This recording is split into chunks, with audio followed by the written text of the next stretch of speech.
নমস্কার, শ্বেতা রান্নাঘরে আপনাদের স্বাগত। আজ আমি বানাচ্ছি ইলিশ মাছের পাতলা ঝোল। উপকরণে লাগছে ইলিশ মাছ, টুকরো করে কেটে নেওয়া আলু, বেগুন এবং চেরা কাঁচা লঙ্কা, কালো জিরে, হলুদ গুঁড়ো, লঙ্কা গুঁড়ো এবং পরিমাণ মতো নুন। প্রথমেই বেগুনের টুকরো, আলুর টুকরো এবং ইলিশ মাছে ভালো মতো নুন হলুদ মাখিয়ে নেব।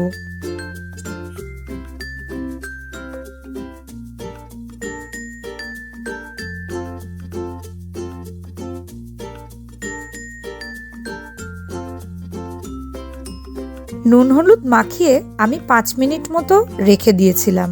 এরপর কড়াইতে তেল গরম করে প্রথমে বেগুনগুলি হালকা লাল লাল করে ভেজে তুলে নেব।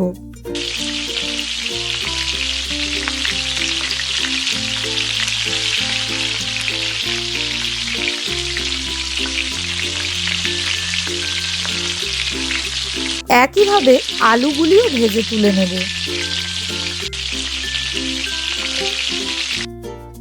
এবার ইলিশ মাছগুলি হালকা করে ভেজে নেব।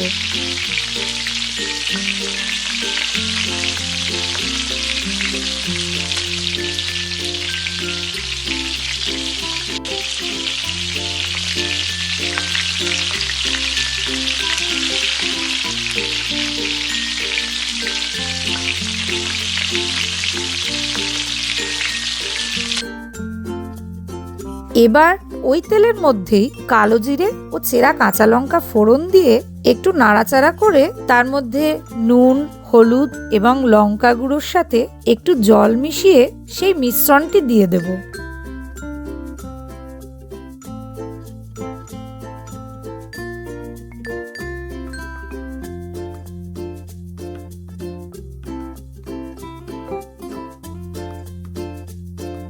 একটু ফুটে উঠলে আলুর টুকরোগুলি দিয়ে দেব।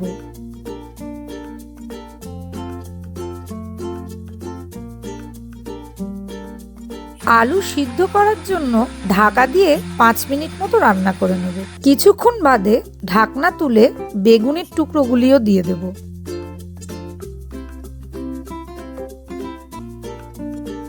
বেগুনের টুকরোগুলি দিয়ে একটু নাড়াচাড়া করে আবার 2 মিনিট মতো ঢাকা দিয়ে রান্না করে নেব।